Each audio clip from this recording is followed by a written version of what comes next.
Hello, good afternoon, everyone. Sorry for being late. Good afternoon, good afternoon, good afternoon. How is everyone?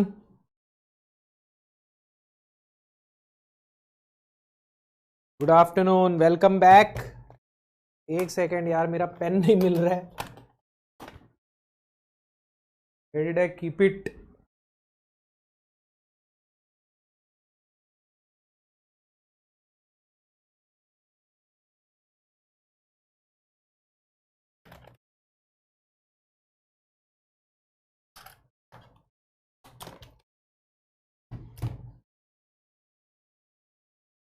Okay, got it. चलो. So this is the second lecture of shear force and bending moments. अभी तक हम लोगों ने सारे basic concepts पढ़ लिए हैं. अब हमको shear force and bending moments draw करना सीखना है. shear force and bending moment diagrams draw करना सीखना है. ओके, तो इस पर्टिकुलर लेक्चर में हम कैंटिलीवर और सिंपली सपोर्टेड बीम्स का shear force and bending moment diagram draw करना सीखेंगे. देखिए, वैसे तो एग्जाम में आपको पूरा पूरा एसएफडी बीएमडी बनाने के ऊपर क्वेश्चन नहीं आएगा.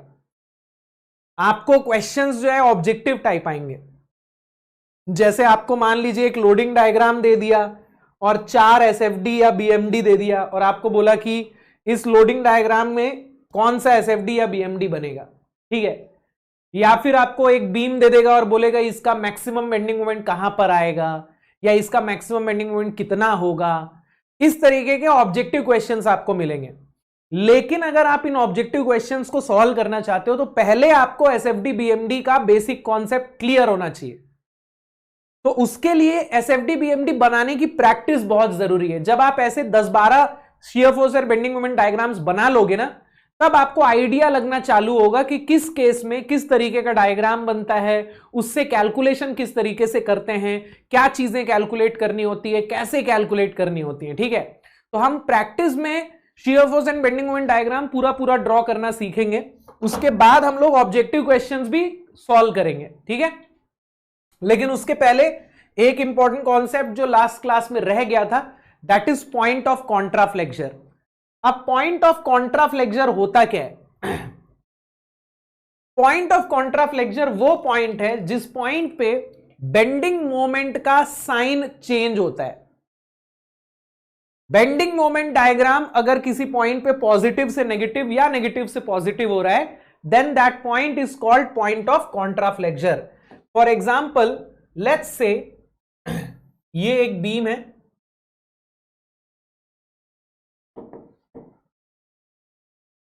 जिसे एक एंड पे हमने हिंज कर दिया है, दूसरे एंड पे रोलर्स का सपोर्ट लगा हुआ है, and I am applying a couple like this. ठीक है, किसी पॉइंट पे ऐसा कपल लग रहा है. तो अगर मैं इस बीम का बेंडिंग का डायग्राम बनाऊंगा ना, तो ये कुछ इस प्रकार का दिखेगा. बेंड होने के बाद it will look something like this. ठीक है, अगर मैं इसका बेंडिंग मोमेंट डायग्राम बनाऊंगा, then it looks like this. The bending moment diagram of the beam looks like this.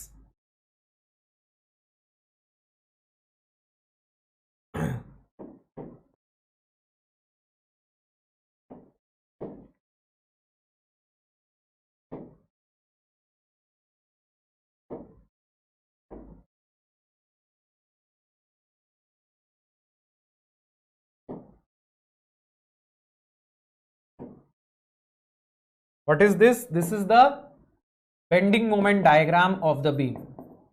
Okay, तो आप देख सकते हो इस पॉइंट पे बेंडिंग मोमेंट का साइन चेंज हो रहा है. राइट, नेगेटिव से पॉजिटिव हो रहा है. तो ये जो पॉइंट है, दिस इज नोन एज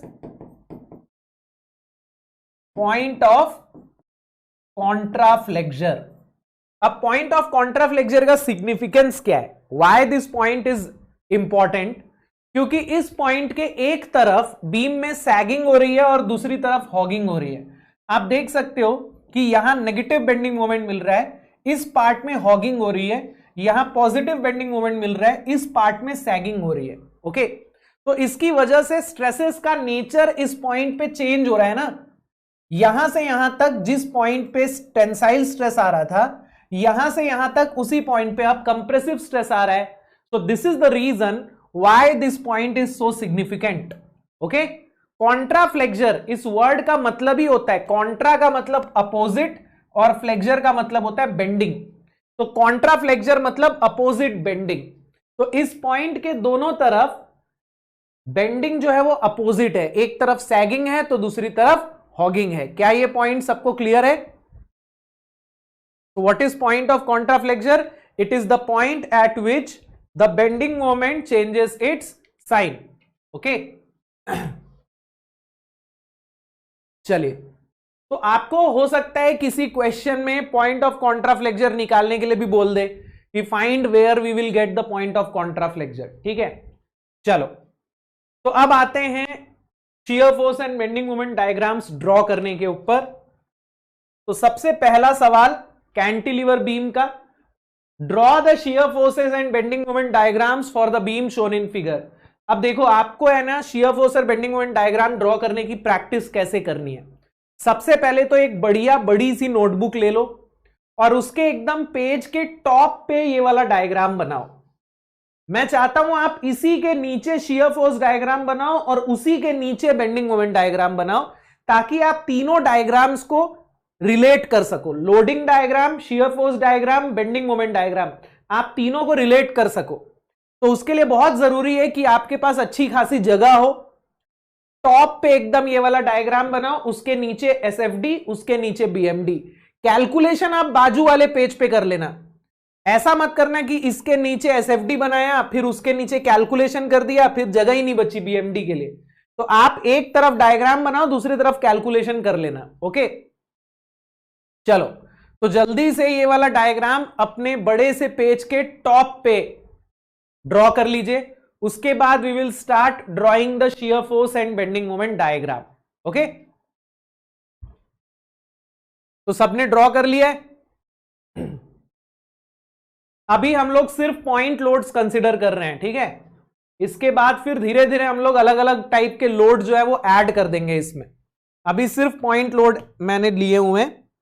अब ध्यान देना, कैंटिलीवर बीम में जो भी रिएक्शंस डेवलप होते हैं वो एक एंड पे डेवलप होते हैं, दूसरे एंड पे तो कोई रिएक्शन नहीं आता. तो अगर मुझे किसी भी सेक्शन में शियर फोर्स या बेंडिंग मोमेंट चाहिए तो मैं फ्री एंड से कैलकुलेट कर सकता हूं, मुझे रिएक्शंस निकालने की जरूरत नहीं है. तो ये इकलौता बीम है जिसमें बिना रिएक्शंस निकाले आप शियर फोर्स और बेंडिंग मोमेंट डायग्राम्स ड्रॉ कर सकते हो. आप फ्री एंड से ड्रॉ करना स्टार्ट करो. ठीक है, तो चलिए सबसे पहले हम इसका शियर फोर्स डायग्राम बनाएंगे. तो देख सकते हो आप, मैंने ऐसी वर्टिकल लाइंस भी खींच ली हैं हर एक पॉइंट से, ए से, बी से, सी से, डी से, ऐसी वर्टिकल लाइंस खींच ली है अपने रेफरेंस के लिए. इसको बिना खींचे भी बन जाता है. ठीक है, चलिए अब ध्यान दीजिएगा, सबसे पहले हम इसका शियर फोर्स डायग्राम बनाएंगे. कैंटिलीवर बीम में पूरा का पूरा शियर फोर्स डायग्राम एक साइड बनता है. अपने साइन कन्वेंशन से पूरा का पूरा डायग्राम नेगेटिव साइड बनेगा. ठीक है, सबसे पहले आप एक रेफरेंस लाइन या डेटम लाइन या बेस लाइन खींच लीजिए. बेस लाइन का मतलब इस लाइन पे शियर फोर्स की वैल्यू कितनी होगी? 0. ठीक है, तो सबसे पहले एक बेस लाइन खींच लीजिए. इसके बाद ए से डायग्राम ड्रॉ करना स्टार्ट करेंगे.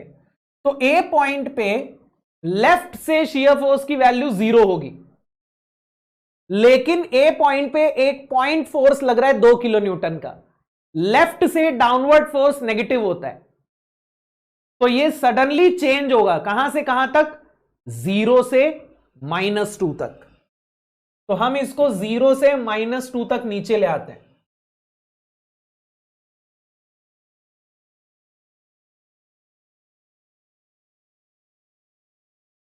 इसके बाद ए से बी तक कोई दूसरा फोर्स नहीं लग रहा है, तो ए से बी तक shear force will remain constant. B point पे एक दूसरा पॉइंट फोर्स लग रहा है, कितने का? 4 किलो न्यूटन, ये भी डाउनवर्ड है। तो again shear force suddenly change होगा, कहां से कहां तक? -2 से -6 तक।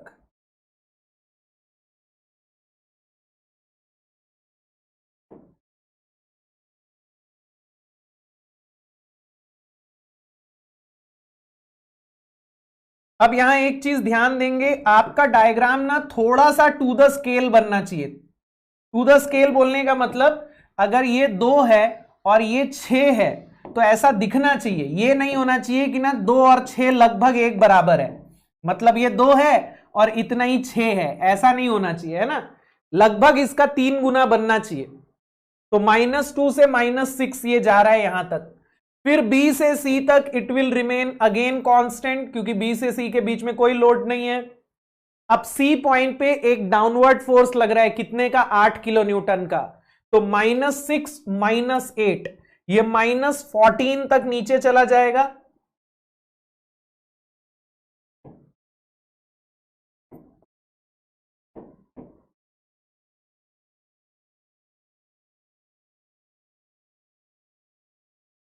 Then it will remain horizontal again. End में ये वापस से 0 हो जाएगा। एंड में भी एक रिएक्शन लग रहा होगा ना, यहां पे एक रिएक्शन फोर्स आ रहा होगा, तो ये वापस से 0 हो जाएगा। ठीक है, तो ये आपका शियर फोर्स डायग्राम बन चुका है।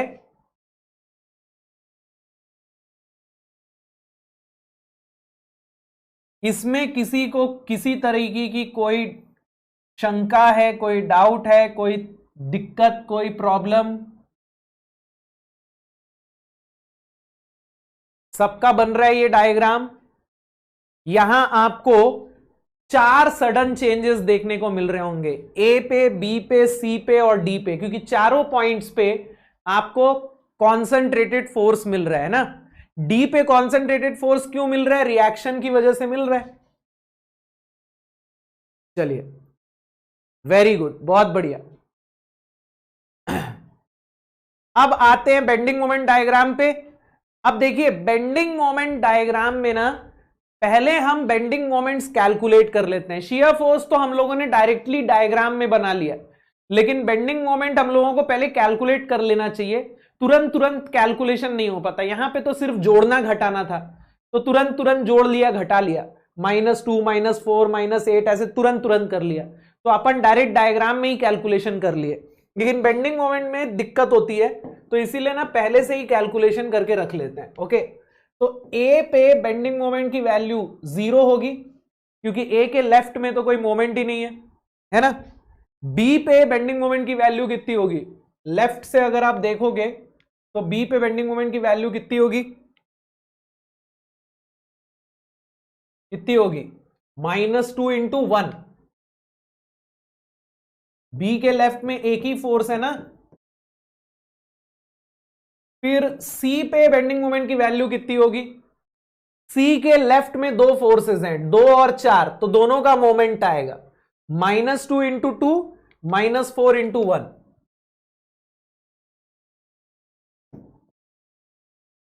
तो ये हो गया -8 किलो न्यूटन मीटर। फिर डी पॉइंट पे, तो डी के लेफ्ट में तीनों फोर्सेस लग रहे हैं, 2 4 8, तो ये हो जाएगा -2 × 3 -4 × 2 -8 × 1, तो 6 और 8 14 और 8 22। ये आ रहा है क्या सबका? 0 -2 -8 -22। तो आप देख सकते हो पूरा का पूरा बेंडिंग मोमेंट डायग्राम भी नेगेटिव साइड ही बनेगा ना। पूरा का पूरा बेंडिंग मोमेंट जो है वो नेगेटिव ही आ रहा है ना। -18, 6 और 8 14, 14 और 8 22 आ रहा है ना।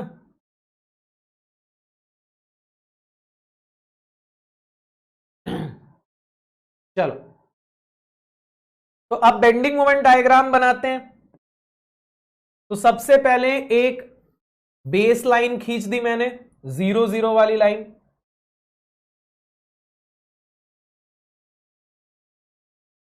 फिर ए पे बेंडिंग मोमेंट की वैल्यू 0 है और बी पे बेंडिंग मोमेंट की वैल्यू -2 है। तो ये 0 से -2 तक लीनियरली वैरी करेगा कुछ इस प्रकार से, ठीक है। देन सी पे वैल्यू -8 है, तो ये यहां कहीं पे आ रहा है मान लेते हैं।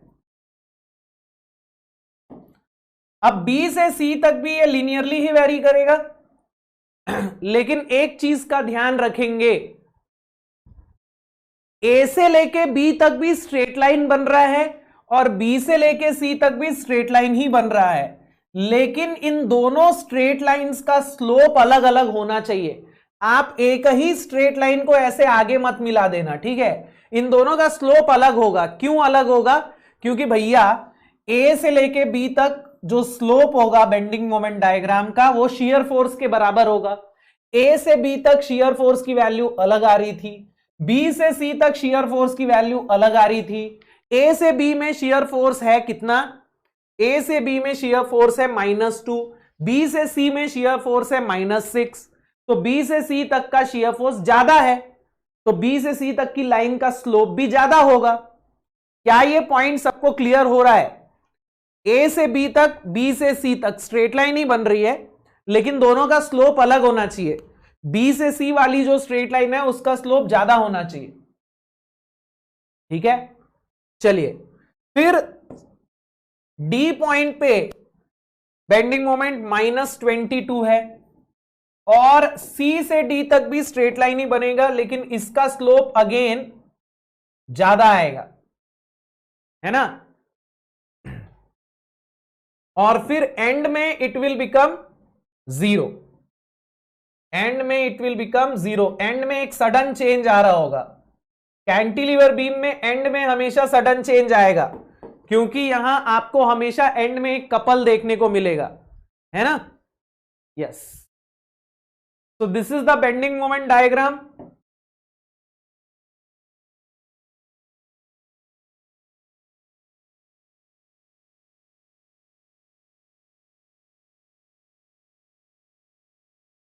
इन तीनों लाइंस का स्लोप अलग अलग है ना। चलो, तो ये बेंडिंग मोमेंट डायग्राम क्लियर है सबको? इसमें किसी को कोई डाउट?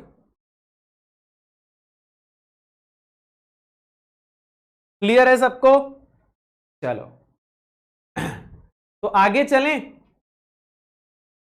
अरे ये क्या खेल खेल रहे हैं क्या भाई? राइट से भी निकाल के दिखाओ, लेफ्ट से भी निकाल के दिखाओ, सेंटर से भी निकाल के दिखाओ, हैं? खेल खेल रहे हैं। यहां अब भी मैं बताया कि भाई इस एंड पे कोई रिएक्शन नहीं आ रहा है, तो कैलकुलेशन हम लोग इस एंड से कर रहे हैं, तो तुमको अपना दिमाग थोड़ा तेज चलाना है, डेढ़ होशियार बनना है कि यहां से करके बताओ। अबे यहां रिएक्शन आ रहा है, वो रिएक्शन हम क्यों कैलकुलेट करें बिना बात के जबरदस्ती, है? अलग ही प्रकार के मतलब लोग होते हैं यार। खेल खेल रहे हैं क्या यहां पे? राइट से निकाल के बताना एक बार, नीचे से ऊपर बना के दिखाना, ऊपर से नीचे बना के दिखाना, एक बार ऐसे, एक बार दूसरे कलर के पेन से बना के दिखाना। हद है यार।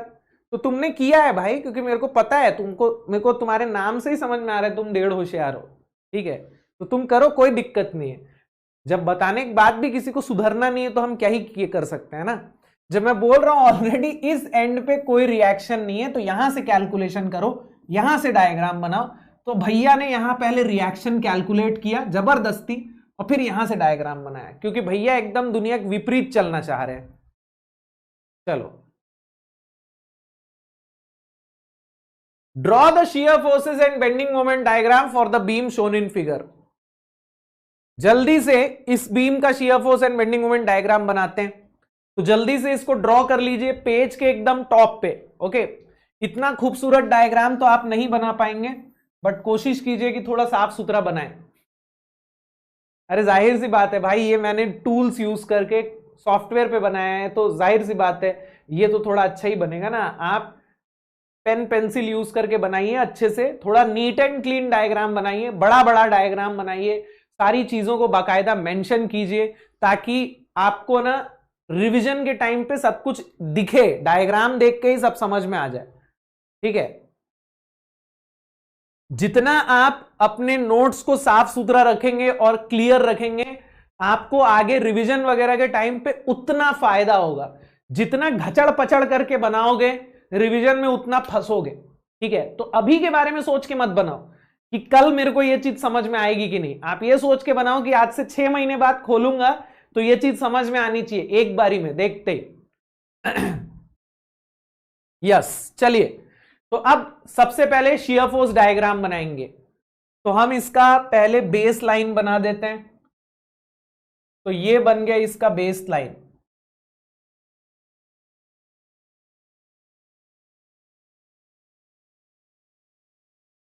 अब ए पे 0 से स्टार्ट होगा, लेकिन चूंकि यहां एक पॉइंट फोर्स लग रहा है, कॉन्सेंट्रेटेड फोर्स लग रहा है, तो एक सडन चेंज आएगा। कहां से कहां तक? 0 से -5 तक।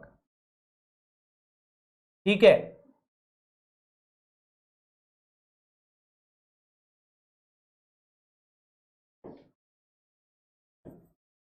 फिर ए से लेके बी तक इट विल रिमेन कांस्टेंट।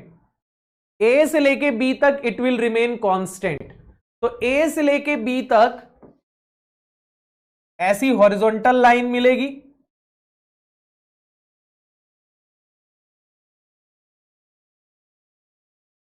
फिर बी से लेके सी तक यूडीएल आ रहा है, तो बी से लेके सी तक आपको क्या मिलेगा बेटा, जल्दी से बताना मुझे। बी से लेके सी तक यूडीएल आ रहा है, तो यूडीएल की वजह से शियर फोर्स डायग्राम कैसा मिलेगा? यूडीएल की वजह से शियर फोर्स डायग्राम कैसा मिलेगा? लीनियर मिलेगा। Very good, very good, linear मिलेगा। एक स्ट्रेट लाइन मिलेगा कांस्टेंट स्लोप का। अब सी पॉइंट पे शियर फोर्स की वैल्यू कितनी हो जाएगी? तो सी के लेफ्ट में टोटल फोर्स कितना है? -5 -8। ये टोटल कितना होगा? -8 होगा ना। तो -5 -8 -13। तो ये -13 तक नीचे जाएगा, है ना? -13 तक नीचे जाएगा, कुछ इस प्रकार से। Very good, very good. उसके बाद सी से डी के बीच में कोई दूसरा फोर्स नहीं लग रहा है, तो इट विल रिमेन हॉरिजॉन्टल।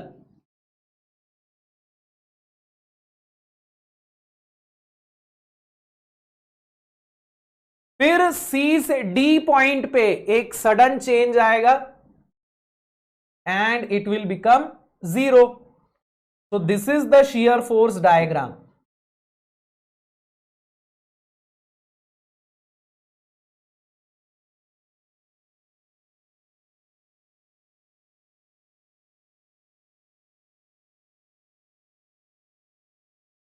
ये बन रहा है क्या shear force diagram?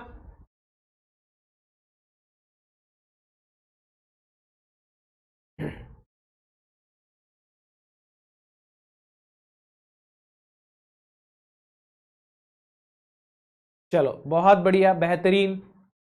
चलिए, तो अब आगे बढ़े।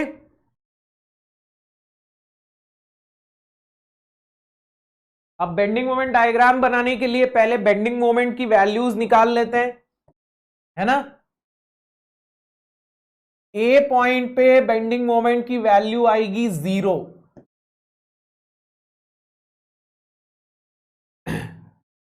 बी पॉइंट पे बेंडिंग मोमेंट की वैल्यू कितनी आएगी? तो बी के लेफ्ट में एक फोर्स लग रहा है 5 किलो न्यूटन, उसका बेंडिंग मोमेंट कितना आएगा? -5 इंटू 1, यानी -5 किलो न्यूटन मीटर। ठीक है, अब सी पे बेंडिंग मोमेंट निकालना है, तो सी के लेफ्ट में ये पॉइंट फोर्स भी आ रहा है और ये यूडीएल भी आ रहा है। पॉइंट फोर्स का मोमेंट कैसा आएगा? -5 इंटू 3। अब यूडीएल का मोमेंट कैसे निकालेंगे? तो पहले यूडीएल का लोड निकाल लो। तो ये टोटल लोड कितना है? 4 मल्टीप्लाइड बाय 2, 8। ठीक है, अब ये लोड कहां लग रहा होगा? सेंटर पे लग रहा होगा क्या? ये लोड सेंटर पे लग रहा होगा 8 किलो न्यूटन का, तो सेंटर से सी तक का डिस्टेंस कितना हो जाएगा? इस यूडीएल के सेंटर से सी तक का डिस्टेंस 1 मीटर होगा। तो टोटल ये कितना आ रहा है? 15 and 8 -23 किलो न्यूटन मीटर। अब डी पॉइंट पे बेंडिंग मोमेंट निकालना है, तो डी के लेफ्ट में अभी भी यही दो फोर्सेस हैं। 5 किलो न्यूटन का डिस्टेंस कितना हो जाएगा? 5 × 4। यूडीएल का मोमेंट कैसे लेंगे? यूडीएल का लोड 4 × 2 ही है। यूडीएल का लोड 4 × 2 ही है। उसके सेंटर से डी तक का डिस्टेंस कितना हो जाएगा? 1 मीटर प्लस 1 मीटर यानी कि 2 मीटर। तो ये हो जाएगा 20 और 16 -36 किलो न्यूटन मीटर। इतना आ रहा है क्या? -36 किलो न्यूटन मीटर। तो ए पॉइंट का बेंडिंग मोमेंट 0, बी पॉइंट का -5, सी पॉइंट का -23, डी पॉइंट का -36, है ना? तो चलिए बनाते हैं बेंडिंग मोमेंट डायग्राम। तो सबसे पहले हम एक बेस लाइन खींच लेंगे।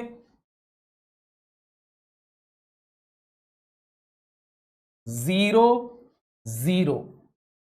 अब बी पॉइंट पे -5, अपने को -36 तक नीचे जाना है, तो उस हिसाब से देख लेना कि -5 कहां आना चाहिए। चलो, अब ए से बी के बीच में बेंडिंग मोमेंट डायग्राम कैसा बनना चाहिए दोस्त? ए से बी के बीच में बेंडिंग मोमेंट डायग्राम कैसा बनना चाहिए? ए से बी के बीच में कोई लोड नहीं आ रहा, तो बेंडिंग मोमेंट डायग्राम कैसा बनना चाहिए? लीनियर बनेगा। कहां तुम लोग भी यार, पैराबोला। ए से बी के बीच में ही पैराबोला बना दो तुम लोग तो, बहुत बढ़िया। चलो, इसके बाद बी से सी के बीच में यूडीएल लग रहा है। सी पॉइंट पे बेंडिंग मोमेंट आ रहा है -23। बी से सी के बीच में यूडीएल है, so we will get a parabola. लेकिन पैराबोला किस टाइप का बनेगा? तो बी से सी के बीच में देखो शियर फोर्स के साथ क्या हो रहा है। क्या शियर फोर्स इंक्रीज हो रहा है या डिक्रीज हो रहा है? अब कुछ लोग ये बोलते हैं कि ये नीचे जा रहा है तो डिक्रीज हो रहा है। ऐसा नहीं है। आप मैग्नीट्यूड चेक करो, यहां मैग्नीट्यूड 5 है, यहां मैग्नीट्यूड 13 है, तो बी से सी के बीच में मैग्नीट्यूड इंक्रीज हो रहा है ना। तो बी से सी के बीच में अगर शियर फोर्स इंक्रीज हो रहा है तो बेंडिंग मोमेंट का स्लोप भी इंक्रीज होगा। तो यहां आपको इंक्रीजिंग स्लोप का पैराबोला मिलेगा। तो आपको पैराबोला कुछ इस प्रकार का मिलेगा। क्या?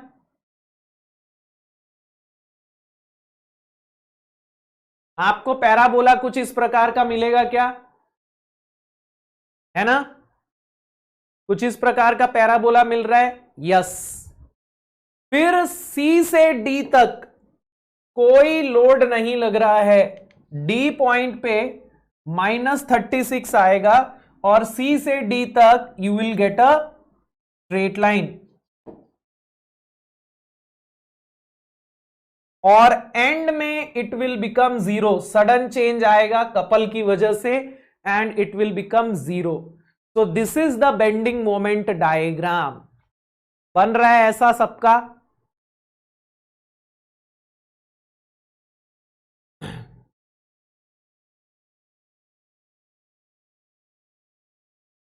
अरे मेरे भाई, ये क्या बोल रहे हो यार तुम? ये क्या बोल रहे हो? मतलब कौन सा कॉन्सेप्ट लगा रहे हो? डी पॉइंट पे रिएक्शन की वजह से सी से डी तक शियर फोर्स चेंज कैसे हो जाएगा ये बताओ। अगर डी पॉइंट पे फोर्स आ रहा है तो डी पे सडन चेंज आएगा, लेकिन सी से डी के बीच में चेंज क्यों आएगा भाई? सी से डी के बीच में कोई फोर्स लग रहा है क्या? जब यहां ए से बी के बीच में कोई फोर्स नहीं लग रहा था तो ए से बी तक ये कांस्टेंट था। ये पिछली बार वाले तो इस केस में तो तुमको नहीं दिमाग में आया ये चीज। यहां पे भी तो वही चीज हो रही थी, यहां पे भी सेम वही चीज है। यहां पे तुमको पच गया, यहां आते आते तक तुम्हारा पेट कैसे खराब हो गया ये बताओ। यहां पे तुमको दिख रहा है कि सी से डी के बीच में कोई फोर्स नहीं आ रहा, शियर फोर्स कांस्टेंट है। यहां पे सी से डी के बीच में कोई फोर्स नहीं आ रहा, तो शियर फोर्स कांस्टेंट कैसे है? चेंज हो जाना चाहिए कॉन्सेप्ट, दो ही सवाल के बीच में चेंज हो जाना चाहिए भाई। सी से डी के बीच में कोई फोर्स अगर नहीं आ रहा तो सी से डी तक कांस्टेंट रहेगा। डी पे फोर्स आ रहा है तो डी पे चेंज आएगा।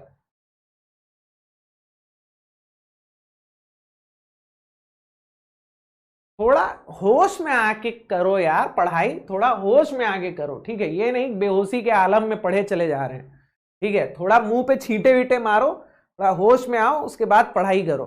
ओके चलो,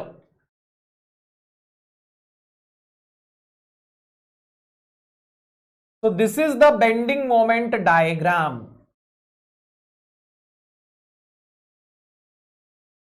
ए से बी तक स्ट्रेट लाइन है, फिर बी से सी तक पैराबोला है, फिर सी से लेके डी तक स्ट्रेट लाइन है। ओके क्लियर है ये चीज? ए से बी तक स्ट्रेट लाइन, बी से सी तक पैराबोला, फिर सी से डी तक स्ट्रेट लाइन, ठीक है?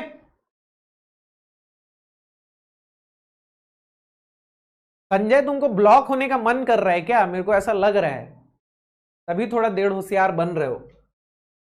पता नहीं, मेरे को ऐसा लग रहा है कि संजय को जो है आज मन कर रहा है कि मैं 30-20 दिन के लिए ब्लॉक हो जाता हूं तो मजा ही आ जाएगा।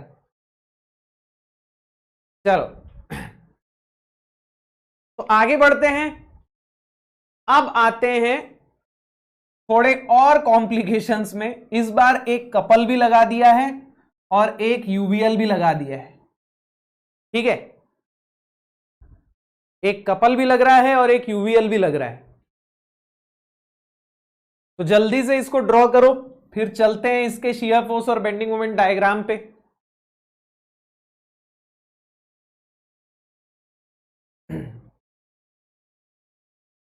जल्दी से ड्रॉ कर लो, then we will move on to drawing the shear force and bending moment diagram.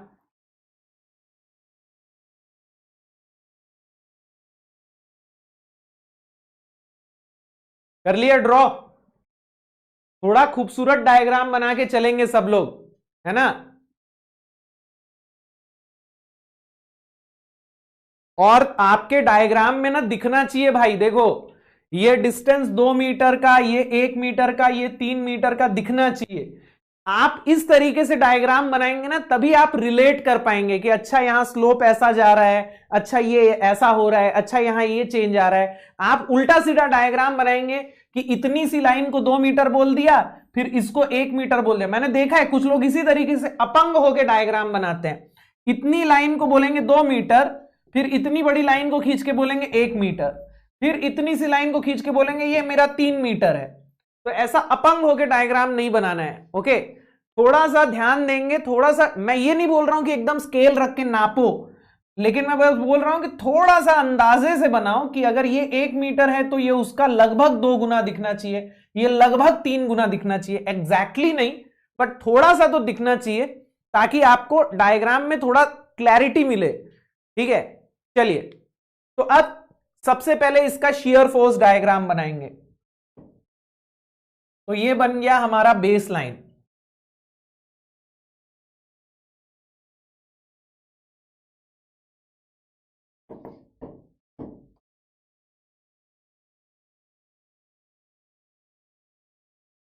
ठीक है? चलिए ए पर बताइए शियर फोर्स की वैल्यू क्या आएगी? ए पर शियर फोर्स की वैल्यू क्या आएगी?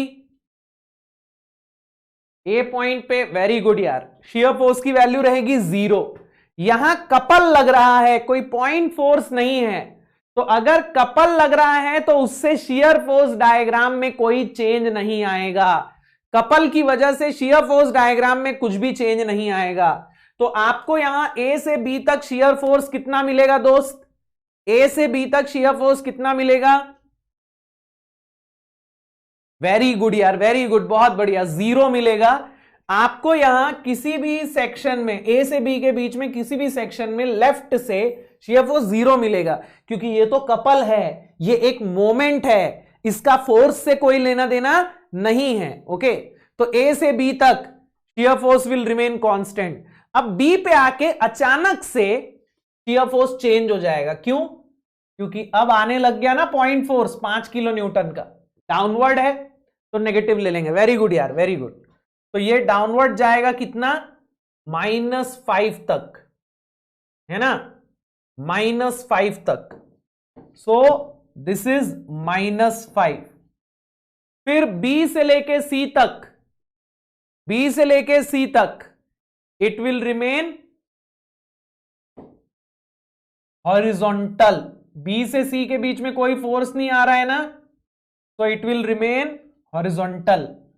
अब C से D के बीच में UVL लग रहा है, और जब UVL लगता है तो शियर फोर्स डायग्राम कैसा बनता है बेटा, बताओ बेटा।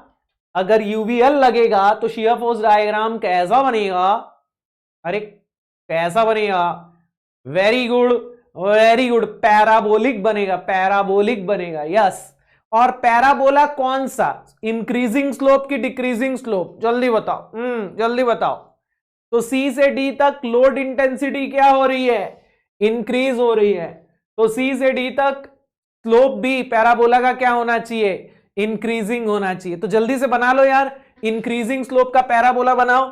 कैसे बनाओगे इंक्रीजिंग स्लोप का पैराबोला, यहां 0 डिग्री, यहां 90 डिग्री, यहां 0 डिग्री, यहां 90 डिग्री, और फिर ऐसे मिला देना।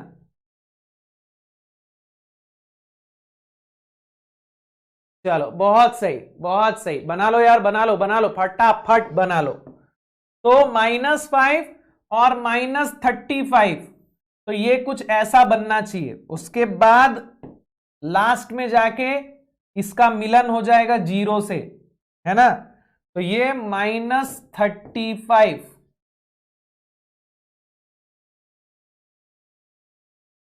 तो ये कुछ ऐसा शियर फोर्स डायग्राम बन रहा है क्या, अच्छा सॉरी, -35 थोड़ी आएगा, यहां कितनी वैल्यू आएगी, ये -5 है और ये कितना होगा 15, -20 होगा ना, कितना आएगा यहां वैल्यू 15 और 5 -20 होगा ना, यस। इसका एरिया कितना हो जाएगा, half into base into height, तो हाफ इंटू 3 इंटू 10 15, और ये 5, तो -5 -15, यहां -20 आएगा। तो this is the shear force diagram.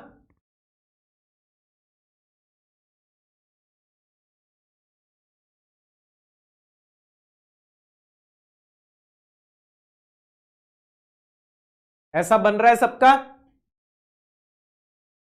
चलिए बहुत सही। अब आते हैं बेंडिंग मोमेंट डायग्राम पे। तो जब हम बेंडिंग मोमेंट का डायग्राम बनाएंगे तो देखो क्या होगा,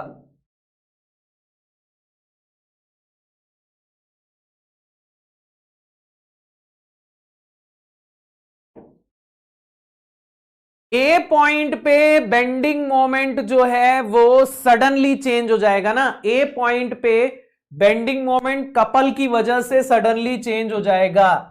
ए पॉइंट पे बेंडिंग मोमेंट कपल की वजह से सडनली चेंज हो जाएगा। कितना चेंज होगा बेटा, 0 से -3, वेरी गुड। लेफ्ट से ये वाला जो कपल होगा ये नेगेटिव आएगा, तो 0 से -3 यहीं पे चेंज हो जाएगा, ठीक है।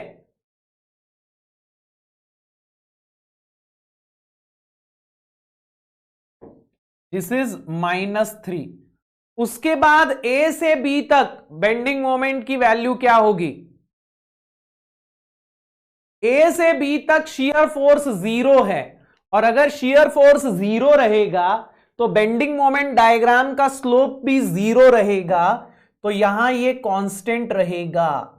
अरे आप खुद करके देख लो ना भाई, ए से बी के बीच में कोई भी पॉइंट ले लो, ए से बी के बीच में कोई भी पॉइंट ले लो, यहां पे लेफ्ट में एक ही कपल है, यहां पे भी लेफ्ट में बस यही एक कपल है, यहां पे भी यही एक कपल है, हर पॉइंट पे बेंडिंग मोमेंट उतना ही आ रहा है ना, -3, तो ए से बी तक it will remain constant.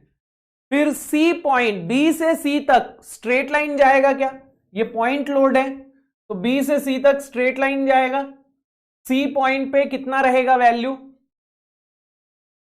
C point पे कितना रहेगा? सी पॉइंट पे बेंडिंग मोमेंट की वैल्यू क्या आएगी? सी पॉइंट पे बेंडिंग मोमेंट की वैल्यू क्या आएगी?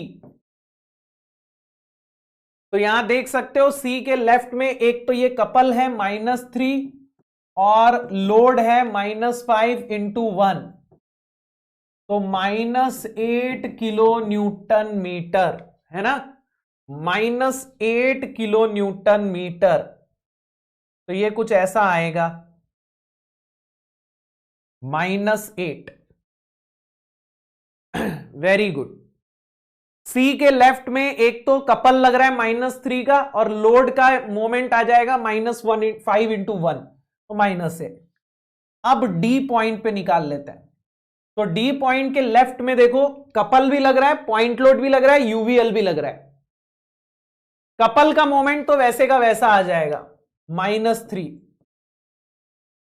पॉइंट लोड का मोमेंट कितना हो जाएगा? 5 इंटू 4। अब यूवीएल का मोमेंट कितना हो जाएगा? यूवीएल का लोड कितना है बेटा? यूवीएल का लोड कितना है? Half into base into height.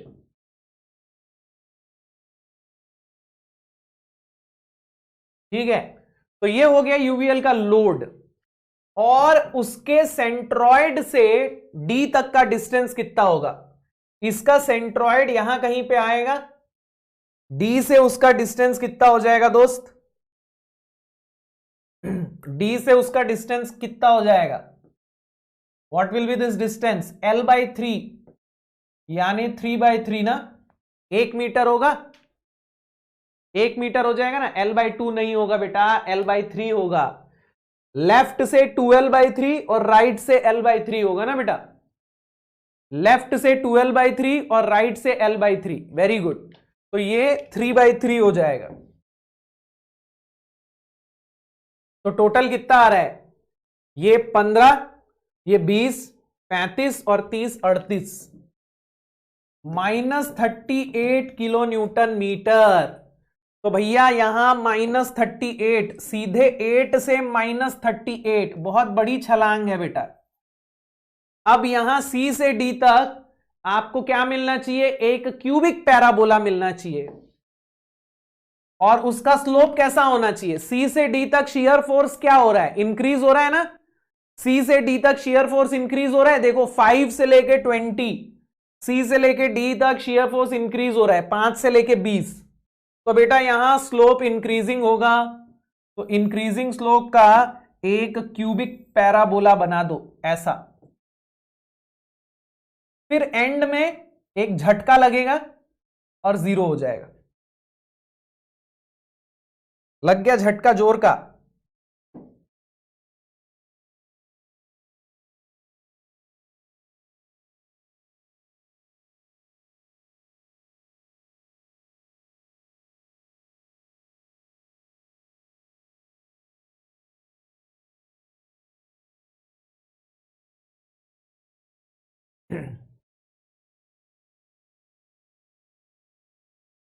UVL का फुल, अरे यूनिफॉर्मली वेरिंग लोड मेरे भाई, ऐसा कैसे कर रहे हो यार?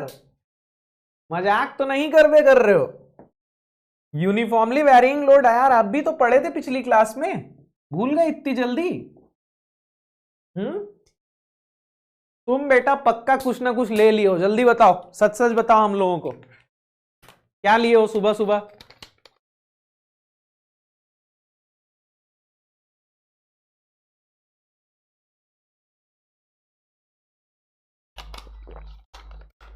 सच्ची बताओ, पक्का नहीं लिए हो?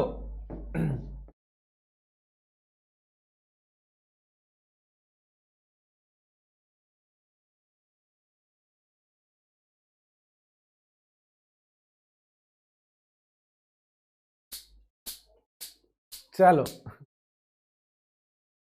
ठीक है, मान लेते हैं। अच्छा, ये बन गए shear force and bending moment diagrams of different cantilever beams. अब मुझे ना पोल दिखा रहा है सर, क्या दिखा रहा है? क्या क्या लिखे हो भाई? कुछ पति दिखा, क्या लिखा है भाई? ये भी ले लिया है लग रहा है। ज्योतिर्मय के साथ तो नहीं बैठे हो तुम हैं? मेरी क्लास में एक बंदा था यार, ज्योतिर्मय दास, ब्रिलियंट ब्रिलियंट बंदा था, ब्रिलियंट बंदा था, मतलब बहुत ही जबरदस्त पढ़ाई करता था, उसका दिमाग इतना तेज चलता था। मेरे को जब भी कोई भी डाउट आता था, कोई भी प्रॉब्लम होती थी, मैं उसी के पास जाता था, ज्योतिर्मय दास। और इतना मतलब क्या बोलेंगे, इतना अच्छा बंदा था कि कभी किसी को मना नहीं करता था, भले उस बंदे से उसकी कोई बातचीत भी ना हो। अगर वो बोलेगा ना कि भाई मुझे बैठा के 1 घंटा पढ़ा दे, तो बोलता था आ जा, 1 घंटा पढ़ा देता था। इतना बढ़िया बंदा था। नेगेटिव में जा रहा है और डिक्रीज हो रहा है ना? अरे मेरे भाई ललित, अभी तो मैंने बताया था थोड़ी देर पहले कि इसको डिक्रीज नहीं बोलेंगे। आप मैग्नीट्यूड को देखो, यहां 5 है और यहां 13 है, तो इसको इंक्रीज होना ही बोलते हैं, ठीक है। यहां पे भी आप मैग्नीट्यूड को देखो, यहां 5 है और यहां 20 है, तो इसको इंक्रीज होना ही बोलते हैं। ये नेगेटिव साइन तो सिर्फ ये बता रहा है कि शियर फोर्स जो है मेरे साइन कन्वेंशन से नेगेटिव आ रहा है। बाकी मैथ्स में नेगेटिव का मतलब 0 से कम होता है। मैथ्स में -5 और -20 में -20 छोटा होता है, लेकिन ये मैथ्स नहीं है, ठीक है, ये मैथ्स नहीं है। इसीलिए आप सिर्फ मैग्नीट्यूड को देखिए कि ये 5 हो गया, ये 20 हो गया, तो मैग्नीट्यूड इंक्रीजिंग है, ठीक है। चलिए, अच्छा मुझे ये बताइए आप लोग, अगर मैं ये तीनों डायग्राम देख के कंक्लूजन निकालूं, तो कैंटिलीवर बीम में क्या कंक्लूजन निकलता है शियर फोर्स और बेंडिंग मोमेंट डायग्राम देख के? आपको कुछ पैटर्न दिख रहा है क्या? सारे शियर फोर्स और बेंडिंग मोमेंट डायग्राम में कुछ पैटर्न दिख रहा है? जैसे देखो, ये वाला एक पहला बनाया था हमने, फिर उसके बाद ये दूसरा बनाया हमने, फिर उसके बाद ये तीसरा बनाया हमने, तो इनमें सब में कुछ पैटर्न दिख रहा है। Very good, very good. Pawan ने भी बहुत सही बोला, अमन ने भी बहुत सही बोला, very good, very good.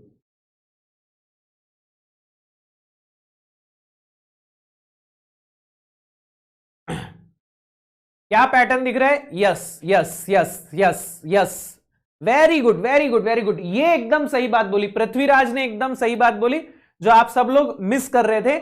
Negative बन रहा है, ठीक है, लेकिन यहां इंपॉर्टेंट ये है कि साइन चेंज नहीं हो रहा है ना? पूरा का पूरा डायग्राम एक साइड बन रहा है। Yes, very good Manish, very good, very good. अरे बहुत बढ़िया राज, बहुत बढ़िया, वेरी गुड। अब सही पकड़े हो तुम लोग कि नेगेटिव बन रहा है, पॉजिटिव बन रहा है, वो तो ठीक है। इंपॉर्टेंट चीज ये है कि पूरा का पूरा डायग्राम एक साइड बन रहा है, मतलब साइन में कोई चेंज नहीं आ रहा है।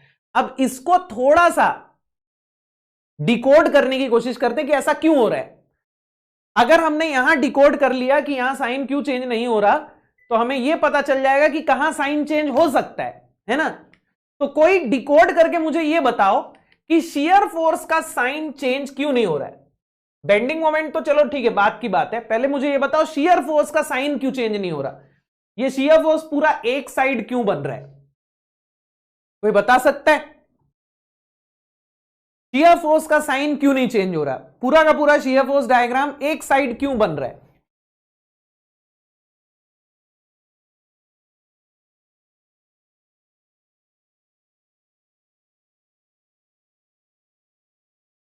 वेरी गुड यार, बहुत बढ़िया, very good, very good. Tajim and Raj both are correct.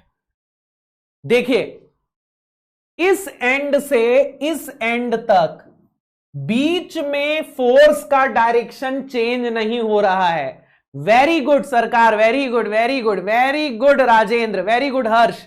बेटा अच्छा, हर्ष का तो पॉइंट ही अलग हो गया है।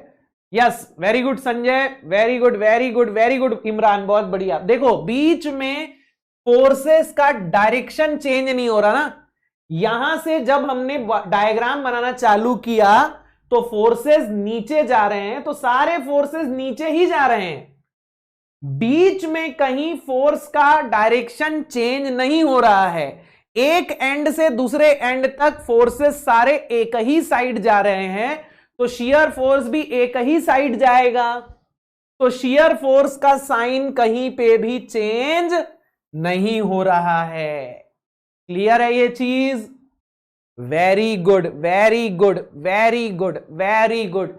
अब मेरे भाई शियर फोर्स का साइन चेंज नहीं हो रहा, तो बेंडिंग मोमेंट का साइन क्यों नहीं चेंज हो रहा? तो यहां ध्यान दीजिए, बेंडिंग मोमेंट का साइन चेंज कब होगा?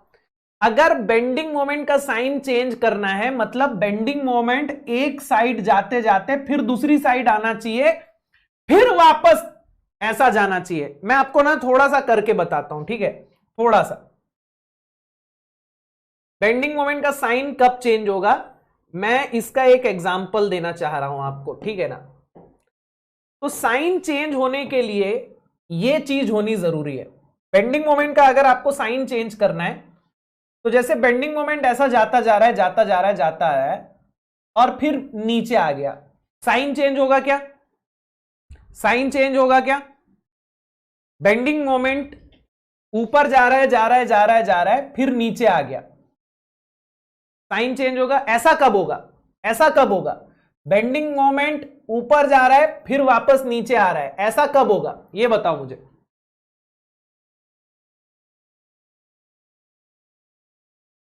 अरे सिंपली सपोर्टेड में नहीं, देखो बात समझो।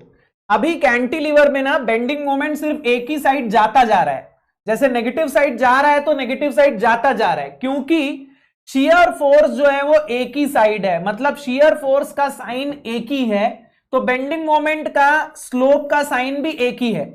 नीचे जा रहे हैं तो नीचे जा ही रहा है। अगर आप ये चाहते हो कि वो नीचे जाते जाते फिर ऊपर आना चालू हो, तो इसका मतलब शियर फोर्स का साइन चेंज होना जरूरी है ना? अरे हां कि ना? अगर आप चाहते हो कि बेंडिंग मोमेंट ऐसे ऊपर जाते जाते वापस नीचे आए, तो उसके लिए शियर फोर्स का साइन चेंज होना जरूरी है। तो अगर शियर फोर्स का साइन एक बार चेंज होगा, तो बेंडिंग मोमेंट एक बार ऊपर जाते जाते नीचे आएगा। क्या मेरी बात समझ में आ रही है? अगर शियर फोर्स का साइन एक बार चेंज हुआ, बीच में कहीं एक बार चेंज हुआ, तो बेंडिंग मोमेंट बीच में कहीं एक बार ऊपर जाते जाते नीचे आ जाएगा। लेकिन यहां बेंडिंग मोमेंट का साइन चेंज होगा क्या? अगर बेंडिंग मोमेंट बस एक बार ऊपर जाके नीचे आ गया तो साइन चेंज होगा?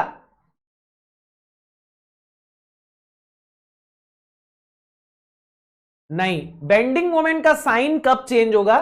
बेंडिंग मोमेंट का साइन ऐसे चेंज होगा।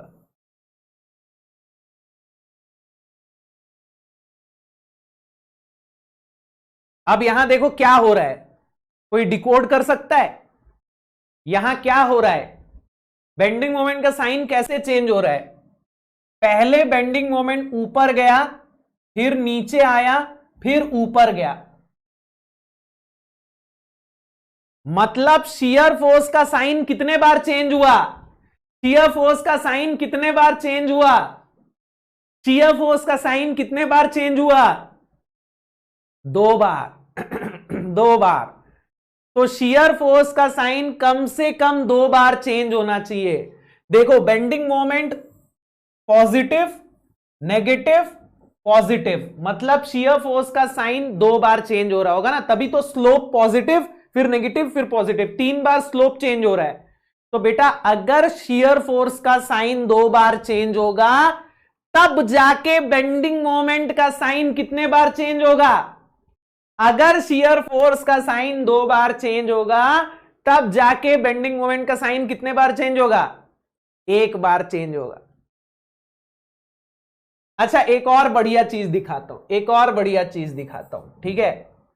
ये ऊपर गया, फिर नीचे गया, फिर ऊपर गया, फिर नीचे आया। बेंडिंग मोमेंट का साइन कितने बार चेंज हो रहा है? बेंडिंग मोमेंट का साइन कितने बार चेंज हो रहा है? 2 बार चेंज हो रहा है, ठीक है? बेंडिंग मोमेंट का साइन 2 बार चेंज हो रहा है, तो बताओ शियर फोर्स का साइन कितनी बार चेंज हो रहा होगा? बेंडिंग मोमेंट का साइन 2 बार चेंज हो रहा है, शियर फोर्स का साइन कितने बार चेंज हो रहा होगा? 3 बार हो रहा होगा। क्यों 3 बार हो रहा होगा? क्योंकि ये ऊपर गया मतलब शियर फोर्स जो है वो पॉजिटिव था, फिर नीचे आया मतलब शियर फोर्स नेगेटिव हुआ, फिर ऊपर गया मतलब शियर फोर्स फिर पॉजिटिव हुआ, फिर नीचे आया मतलब शियर फोर्स फिर नेगेटिव हुआ। तो बेटा शियर फोर्स का साइन 3 बार चेंज हुआ ना, पॉजिटिव से नेगेटिव, फिर नेगेटिव से पॉजिटिव, फिर पॉजिटिव से नेगेटिव। तो बेंडिंग मोमेंट का साइन 2 बार चेंज हुआ। तो क्या अब आप लोगों को रूल समझ में आ गया है? क्या अब आप लोगों को रूल समझ क्या अब आप लोगों को रूल समझ में आ गया है? रूल क्या बोलता है? रूल ये बोलता है कि अगर शियर फोर्स का साइन n टाइम्स चेंज होगा तो बेंडिंग मोमेंट का साइन n-1 टाइम चेंज होगा, है ना? राज ने बहुत सही सवाल पूछा है। राज का सवाल है कि अगर 2 पॉइंट ऑफ कॉन्ट्राफ्लेक्चर है तो मैक्सिमम बेंडिंग मोमेंट कहां आएगा। पहली बात तो राज आपका सवाल जो है ना वो अच्छा लगा लेकिन गलत है। गलत इसलिए है क्योंकि शियर फोर्स का साइन जहां चेंज हो रहा है उसको पॉइंट ऑफ कॉन्ट्राफ्लेक्चर नहीं बोलते हैं बेटा। पॉइंट ऑफ कॉन्ट्राफ्लेक्चर वो है जहां बेंडिंग मोमेंट का साइन चेंज हो रहा है।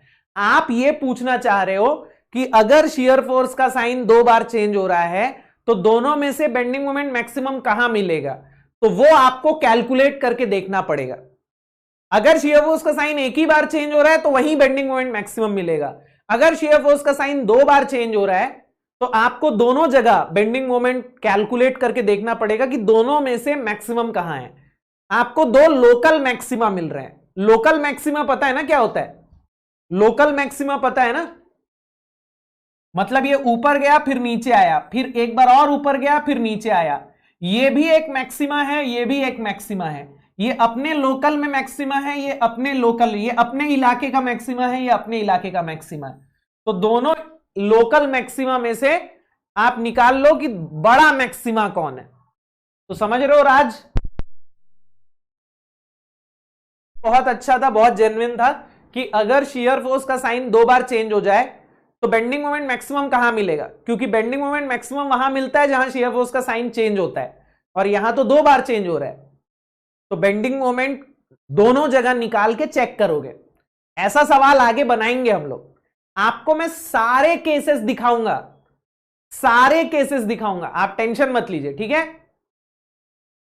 तो बेटा अब आपको समझ में आ गया होगा कि पॉइंट ऑफ कॉन्ट्राफ्लेक्चर, कॉन्ट्राफ्लेक्चर कम से कम एक पॉइंट ऑफ कॉन्ट्राफ्लेक्चर कब मिलेगा दोस्त? बता दो जल्दी से। रूल तो समझ में आ गया होगा ना? बता दो जल्दी से कम एक पॉइंट ऑफ कॉन्ट्राफ्लेक्चर कब मिलेगा?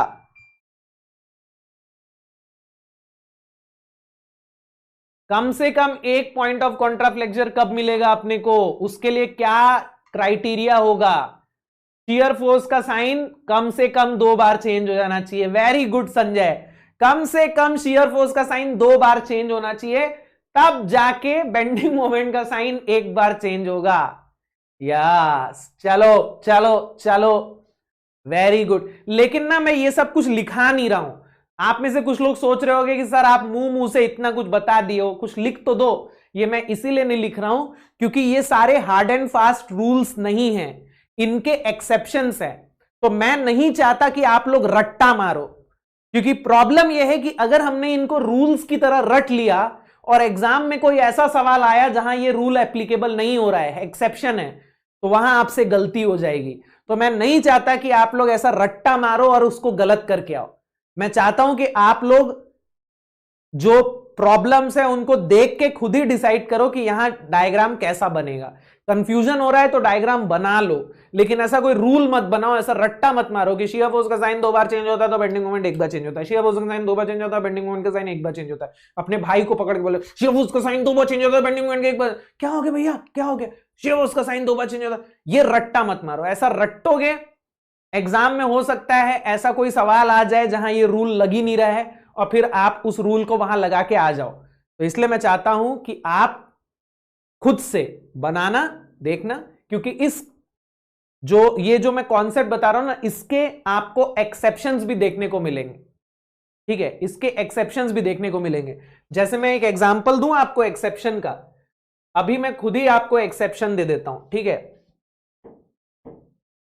मान लीजिए शियर फोर्स का साइन जो है वो 3 बार चेंज हो रहा है ओके, मान लीजिए शियर फोर्स का साइन 3 बार चेंज हो रहा है। बेंडिंग मोमेंट नीचे गया, फिर ऊपर गया, फिर नीचे गया, फिर ऊपर गया। एक बात बताओ, यहां शियर फोर्स का साइन कितने बार चेंज हो रहा है? बेंडिंग मोमेंट नीचे गया, फिर ऊपर गया, फिर नीचे गया, फिर ऊपर गया, तो शियर फोर्स का साइन कितने बार चेंज हो रहा है? 1 2 3 बार चेंज हो रहा है ना। शियर फोर्स का साइन 3 बार चेंज हो रहा है। शियर फोर्स का साइन 3 बार चेंज हो रहा है। देखो, नीचे, फिर ऊपर, फिर नीचे, फिर ऊपर। तो एक बार यहां चेंज हुआ, एक बार यहां चेंज हुआ, एक बार यहां चेंज हुआ। शियर फोर्स का साइन बोल रहा हूं, लेकिन बेंडिंग मोमेंट का साइन एक बार भी चेंज होता दिख रहा है आपको? ये मैंने बेंडिंग मोमेंट डायग्राम बनाया है, तो बेंडिंग मोमेंट डायग्राम का साइन एक बार भी चेंज होता दिख रहा है आपको? नहीं। तो यहां वो रूल फेल हो गया ना। शियर फोर्स का साइन 3 बार चेंज हुआ, बट बेंडिंग मोमेंट का साइन एक भी बार चेंज नहीं हुआ। यहां वो रूल फेल हो गया। अगर यहां पे जो बेंडिंग मोमेंट आ रहा है वो इसके ऊपर चला जाए, मतलब अगर ऐसा बेंडिंग मोमेंट डायग्राम बने, तो फिर वो रूल लग गया। देखो, अब बेंडिंग मोमेंट का साइन कितने बार चेंज हुआ? वेरी गुड, यस, हर्ष ने एकदम सही बोला कि मैग्नीट्यूड पे डिपेंड करेगा। अब बेंडिंग मोमेंट का साइन कितने बार चेंज हो गया? 2 बार चेंज हो गया, तो यहां रूल लग गया। शियर फोर्स का साइन 3 बार चेंज हो रहा है, बेंडिंग मोमेंट का साइन 2 बार चेंज हो रहा है। तो भाई इसी सवाल में रूल लग भी सकता है और नहीं भी लग सकता है, डिपेंड करेगा कि यहां जो मैग्नीट्यूड ऑफ बेंडिंग मोमेंट आ रहा है वो कितना आ रहा है ना। तो क्लियर है आपको कि ये मैंने रूल की तरह क्यों लिखाया नहीं है? ये बात क्लियर हुई, क्योंकि इसके बहुत सारे एग्जेम्पशंस हो सकते हैं, इसीलिए मैंने इसको रूल की तरह रटाया नहीं है। ठीक है, मैंने आपको बस एक क्लैरिटी दी है, बट इसको रूल की तरह याद नहीं करना है।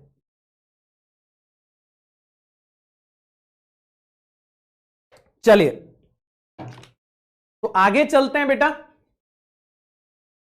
आगे चलते हैं और अब हम जाएंगे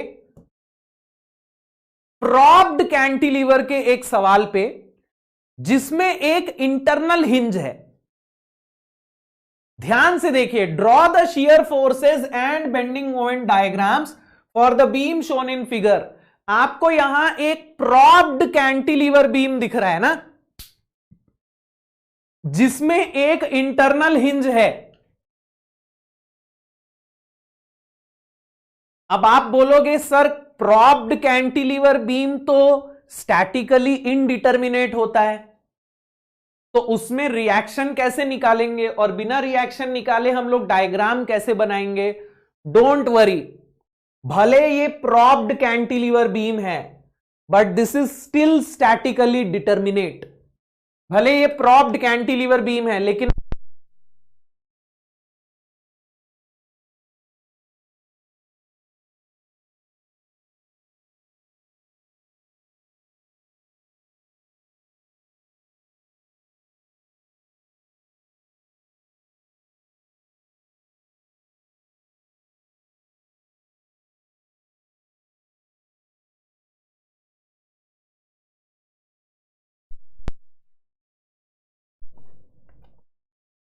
ओके, अभी आ रही है आवाज? So sorry, so sorry, so sorry. तो मैं ये बोल रहा हूं कि यहां इसको आधा करने की जरूरत नहीं है, आप इसको बिना आधा किए भी सॉल्व कर सकते हैं। ओके, सबसे पहली चीज आपको यह समझनी है, आपको दोनों तरफ के रिएक्शंस पता करने की जरूरत नहीं है।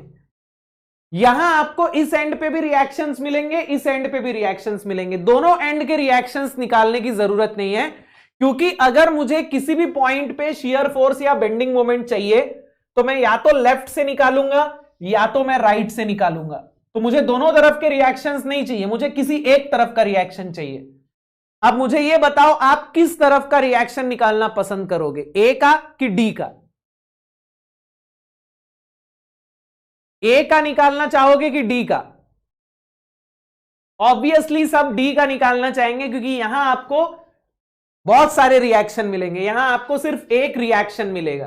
तो चलिए हम यहां का सपोर्ट हटा के यहां एक रिएक्शन फोर्स लगा देते हैं। ओके, अब मुझे यह बताइए, इस रिएक्शन फोर्स को निकालने के लिए आपको कितने इक्वेशन चाहिए? एक इक्वेशन चाहिए। वो एक इक्वेशन कौन सी होगी? वो एक इक्वेशन कौन सी होगी? ध्यान से देखिएगा। ये जो C है ये एक पिन जॉइंट है ना, ये जो C है ये एक पिन जॉइंट है। ओके, अगर मैं किसी एक साबुत बीम पे मोमेंट लगाने की कोशिश करता हूं तो ये उस मोमेंट को रेजिस्ट कर सकता है। मोमेंट को रेजिस्ट कर सकता है मतलब मेरे मोमेंट लगाने पे ये स्टेबल रह सकता है। जैसे मैंने यहां और यहां दोनों एंड से इसके ऊपर मोमेंट लगाया, देखो क्या ये कोलैप्स हो रहा है? क्या ये कोलैप्स हो रहा है? मैंने यहां से भी मोमेंट लगाया, यहां से भी मोमेंट लगाया, मैं दोनों एंड से मोमेंट लगा रहा हूं, क्या ये कोलैप्स हो रहा है? नहीं, ये इस मोमेंट को झेल रहा है, ये इस मोमेंट को झेल रहा है। अब मुझे एक बात बताना, अगर मैंने एक बीम और दूसरी बीम दोनों को एक पिन से जोड़ दिया और फिर मैंने उस पिन के अबाउट मोमेंट लगाया, मैंने दोनों को पिन से जोड़ा और फिर मैं पिन के अबाउट मोमेंट लगाऊंगा, तो क्या ये बीम स्टेबल रहेगी? क्या ये बीम स्टेबल रहेगी? ये ऐसे नहीं हो जाएगी, पिन के अबाउट कोलैप्स नहीं हो जाएगी। बेंड नहीं, उसको बेंड होना नहीं बोलेंगे बेटा, उसको कोलैप्स होना बोलेंगे। बेंडिंग तो ये भी है, देखो इसको बेंडिंग बोलते हैं, लेकिन अगर मैं इन दोनों को एक पिन से जोड़ूं और फिर मैं पिन के अबाउट दोनों को रोटेट करूं तो ये ऐसा हो जाएगा, इसको कोलैप्स होना बोलते हैं। ये इक्विलिब्रियम में ही नहीं है, ये इक्विलिब्रियम में ही नहीं है, ये कोलैप्स हो गया, टूट गया, गिर गया। तो आप क्या बोल सकते हो? Internal hinge can not resist bending moment. Internal hinge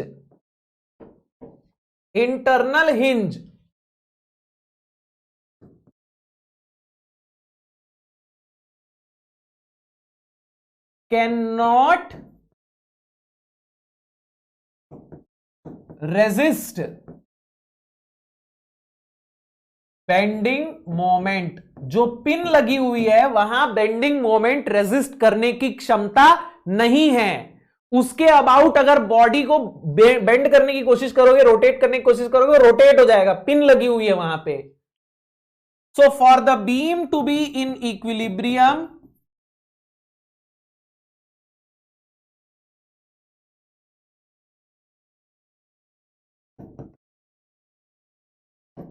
equilibrium में रहने का मतलब स्टेबल रहना है।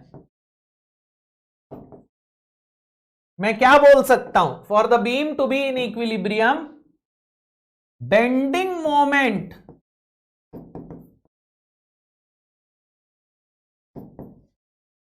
at internal hinge must be equal to 0. For the beam to be in equilibrium, bending moment at internal hinge must be equal to 0. यानी कि मैं बोल सकता हूं कि C पॉइंट पे बेंडिंग मोमेंट कितना होना चाहिए? 0 होना चाहिए। क्या यह बात सबको क्लियर हो चुकी है? क्या यह बात सबको क्लियर हो चुकी है? अगर यह बीम इक्विलिब्रियम में है मतलब इस पॉइंट पे बाकी सब जगह बेंडिंग मोमेंट आ सकता है, यहां बेंडिंग मोमेंट आ सकता है, ये झेल लेगा, ये भी झेल लेगा, ये भी झेल लेगा, ये भी झेल लेगा, ये नहीं झेल पाएगा क्योंकि यहां पिन लगी हुई है। तो बेटा इस पॉइंट पे बेंडिंग मोमेंट नहीं आना चाहिए, 0 होना चाहिए। अब बेंडिंग मोमेंट जो है वो मैं लेफ्ट से भी निकाल सकता हूं, राइट से भी निकाल सकता हूं। चलिए इस पॉइंट का बेंडिंग मोमेंट हम राइट से निकाल देते हैं। तो बेटा राइट से अगर मैं सी पॉइंट पे बेंडिंग मोमेंट निकालूंगा तो कितना होगा? आरडी का मोमेंट पॉजिटिव होगा, RD into 4, RD into 4। Yes, अरे हाँ ना बोलो यार। देन यूडीएल का मोमेंट नेगेटिव होगा, तो ये हो जाएगा -10 × 4, ये हो गया इसका लोड, और सेंटर से सी तक का डिस्टेंस 2 मीटर होगा। तो यहां से आरडी की वैल्यू आ जाएगी, कितनी आएगी? 20 किलो न्यूटन आ रही है क्या भैया? Yes, very good, very good. अब मैं इसका शियर फोर्स और बेंडिंग मोमेंट डायग्राम बना सकता हूं क्या? अब मैं इसका शियर फोर्स और बेंडिंग मोमेंट डायग्राम बना सकता हूं क्या? Now I can draw shear force and bending moment diagram ना।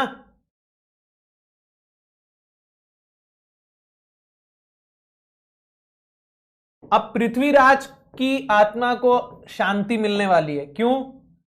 उसका जो सपना था कि मैं राइट से डायग्राम बना के दिखाऊं, अब वो पूरा होने वाला है कि नहीं?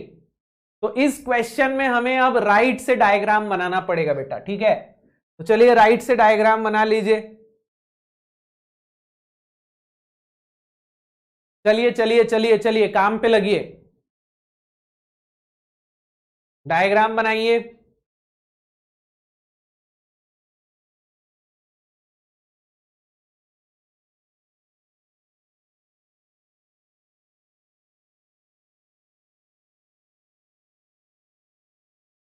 तो यहां हम डेटम लाइन खींच देते हैं। अपवर्ड फोर्स को, राइट से अपवर्ड फोर्स को पॉजिटिव ले रहे हो कि नेगेटिव ले रहे हो? जल्दी मुझे बता देना यार, ताकि मेरा और आपका डायग्राम सेम बने। आपकी मर्जी, आप पॉजिटिव लेना चाहते हो पॉजिटिव लो, नेगेटिव लेना चाहते हो नेगेटिव लो, आपकी मर्जी है। तो मुझे बता दो कि पॉजिटिव ले रहे हो कि नेगेटिव ले रहे हो? नेगेटिव ले रहे हो, राइट से अपवर्ड फोर्स नेगेटिव ले रहे हो, ठीक है। तो राइट से अपवर्ड फोर्स नेगेटिव, तो यहां एक सडन चेंज आएगा -20, ठीक है? ये आ गया 0 से -20। उसके बाद डाउनवर्ड फोर्स को पॉजिटिव लेंगे ना, तो -20 + 40, तो ये +20 हो जाएगा क्या? और यहां से यहां तक लिनियरली वैरी करेगा,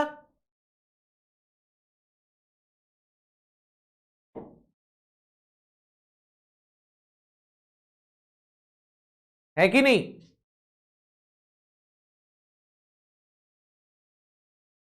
चलो, फिर इसके बाद इट विल रिमेन कांस्टेंट। फिर ये +20 + 20 +40 हो जाएगा।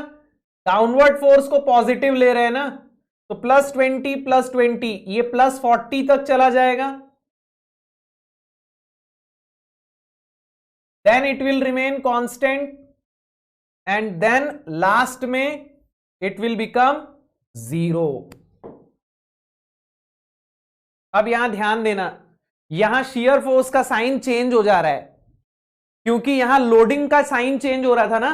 यहां देखो, पहले लोडिंग अपवर्ड थी, फिर लोडिंग डाउनवर्ड हो गई, तो इसीलिए यहां पर शियर फोर्स का साइन चेंज हुआ,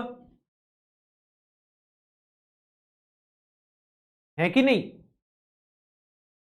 अब मुझे जल्दी से बता दो कि यहां बेंडिंग मोमेंट मैक्सिमम कहां आएगा, क्योंकि यहां पे शियर फोर्स का साइन भी चेंज हो रहा है और यहां पर कपल भी लग रहा है। तो यहां बेंडिंग मोमेंट मैक्सिमम कहीं पर भी हो सकता है। यहां बेंडिंग मोमेंट इधर भी मैक्सिमम हो सकता है, इधर भी मैक्सिमम हो सकता है। क्या ये पॉइंट क्लियर है? सी पे रिएक्शन क्यों लोगे बेटा? जब तक आप बॉडी को अलग नहीं करोगे, एसी और सीडी को अलग नहीं करोगे, सी पे रिएक्शन क्यों लोगे? अगर मैं एसी और सीडी को अलग करके बनाऊंगा तब सी पे रिएक्शन लूंगा, समझे? क्लियर है ये चीज? अरे ललित मेरे भाई, डाउनवर्ड फोर्स को पॉजिटिव ले रहे हैं यहां, अपवर्ड को नेगेटिव ले रहे हैं भाई, इसीलिए तो पहले ही पूछ भी लिया था मैं।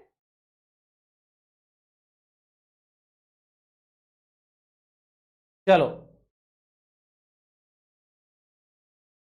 तो सब अब इसका बेंडिंग मोमेंट डायग्राम ड्रॉ करते हैं दोस्त।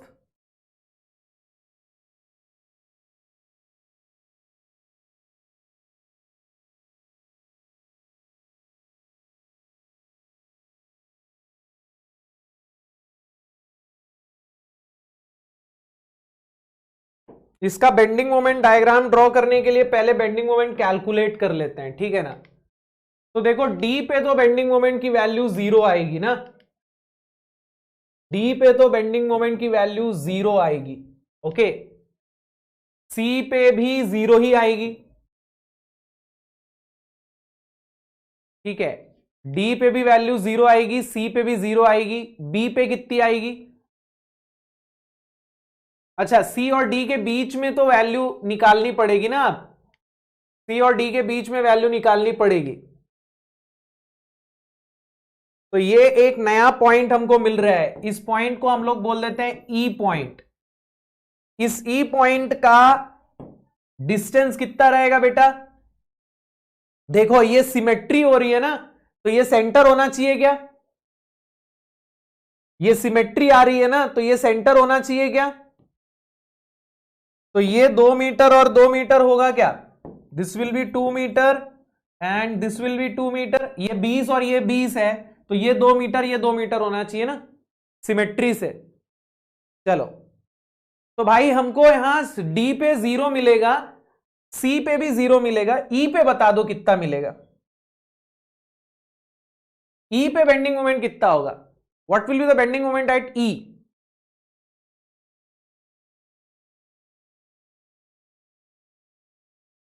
ई पे बेंडिंग मोमेंट कितना आएगा? तो ई पे बेंडिंग मोमेंट कितना आएगा? 20 इंटू 2 माइनस 10 इंटू 2 इंटू 1, कितना आ रहा है?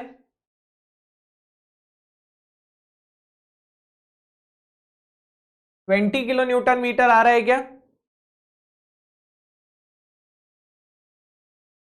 अरे ई पॉइंट पे बेंडिंग मोमेंट की वैल्यू 20 होगी यार, 40 कहां से निकाल ले रहे हो तुम लोग? ई पॉइंट पे, ई पॉइंट पे, ई जो है वो इसका सेंटर है, ठीक है ना।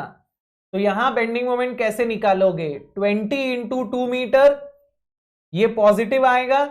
फिर यहां से यहां तक का यूडीएल कितना है? 10 इंटू 2, और सेंटर से यहां तक का डिस्टेंस 1, तो 20 इंटू 2 माइनस 10 इंटू 2 इंटू 1, तो 20 किलो न्यूटन मीटर आ रहा है। यस, चलिए अब बी पॉइंट पे बेंडिंग मोमेंट बता दो, बी पॉइंट पे कितना आएगा? What will be the bending moment at point B? Bending moment at point B 20 into 6 minus UDL का मोमेंट हो जाएगा 10 इंटू 4 मल्टीप्लाइड बाय इसके सेंटर से यहां तक का डिस्टेंस 4 मीटर रहेगा, तो ये कितना आ रहा है? 120 माइनस 160, माइनस 40 आ रहा है क्या? माइनस 40 आ रहा है क्या? वेरी गुड यार, वेरी गुड, वेरी गुड, बहुत बढ़िया। फिर ए पॉइंट पे भी मोमेंट निकाल लो, तो ए पॉइंट पे कितना हो जाएगा? 20 into 8 minus 10 into 4 into 6 minus 20 into 2, तो ये कितना आ रहा है? 160 minus 40 into 6 minus 20 into 2, minus 120।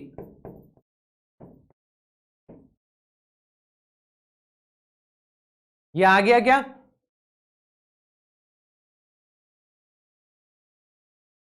अब यहां बेंडिंग मोमेंट का साइन चेंज हो रहा है, देखो बेंडिंग मोमेंट का साइन चेंज हो रहा है, बेंडिंग मोमेंट का साइन चेंज हो रहा है। चलो बेटा, फिक्स्ड सपोर्ट पे मोमेंट 0 कहां आता है? इससे पहले भांग खा के बना रहे थे क्या? जल्दी से बताओ मुझे, यहां भांग खा के बनाए थे क्या? यहां पे डी पॉइंट पे बेंडिंग मोमेंट 38 आया था, तो तुम नशे में थे ना? सच्ची बताओ, ज्योतिर्मय के साथ तुमने भी लगाई है ना? इससे पहले जितने भी सवाल बनाए सब हर बारी फिक्स्ड एंड पे मोमेंट निकाला है अपन ने। देखो यहां पे भी फिक्स्ड एंड पे मोमेंट आया है, सब बारी आया है, उसके बाद भी तुम ये इस तरीके का सवाल पूछ रहे हो यार।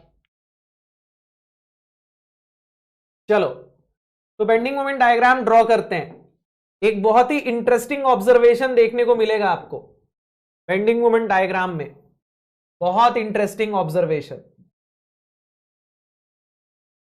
फिक्स्ड एंड पे एक वैल्यू 0 होती है, दूसरी वैल्यू जो है वो 0 से ज्यादा मैक्सिमम होती है। ओके चलो, तो ए पॉइंट पे, डी पॉइंट पे बेंडिंग मोमेंट 0 है, ठीक है, डी पॉइंट पे बेंडिंग मोमेंट की वैल्यू 0 है, और सेंटर में बेंडिंग मोमेंट जो है, मतलब ई पॉइंट पे बेंडिंग मोमेंट की वैल्यू जो है वो 20 आ रही है।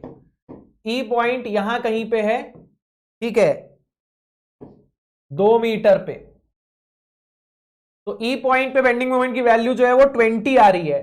और मुझे ये बताइए डी से लेके ई तक डायग्राम कैसा बनेगा, बेंडिंग मोमेंट डायग्राम, डी से लेके ई तक बेंडिंग मोमेंट डायग्राम कैसा बनेगा, डी से लेके ई तक बेंडिंग मोमेंट का डायग्राम कैसा बनेगा?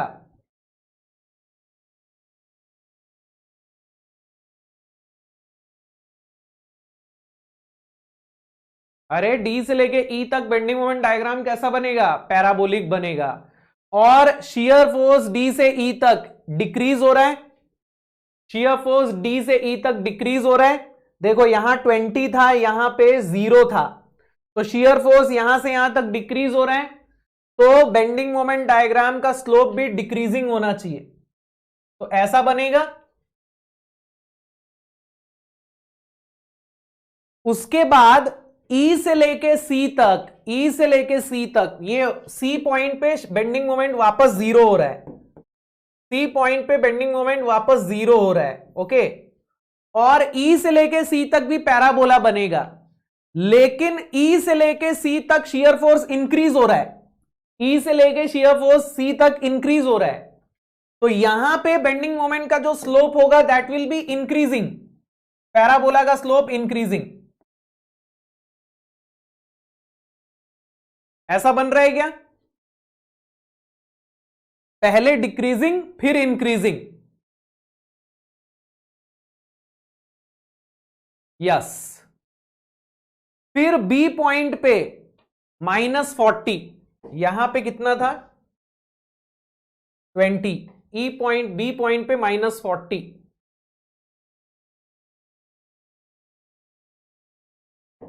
और सी से लेके बी तक स्ट्रेट लाइन बन रहा है क्या? सी से लेके बी तक स्ट्रेट लाइन बन रहा है क्या?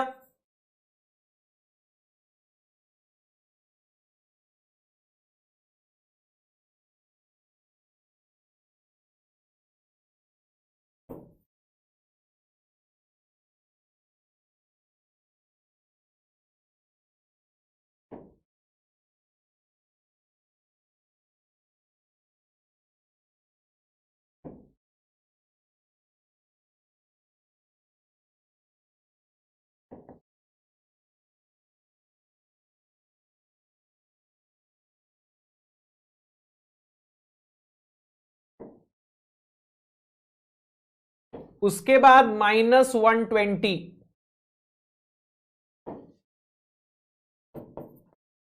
और फिर सडन चेंज। ये ऐसा बन रहा है क्या बेंडिंग मोमेंट डायग्राम?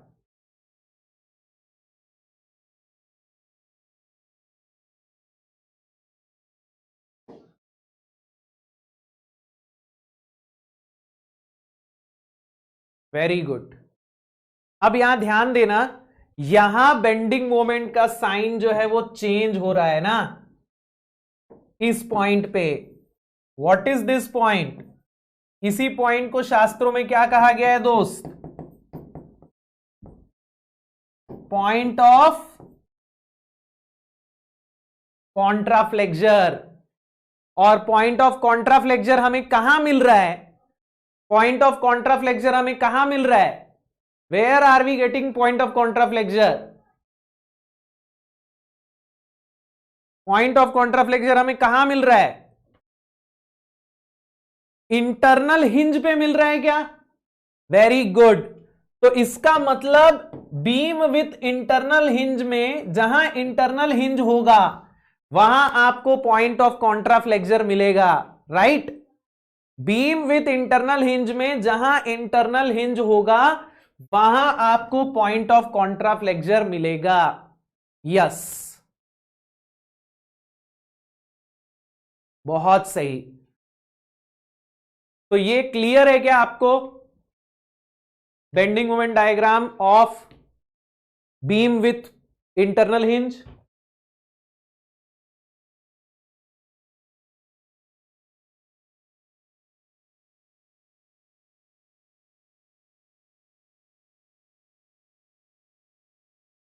क्लियर है? यस, बहुत सही, वेरी गुड यार। चलो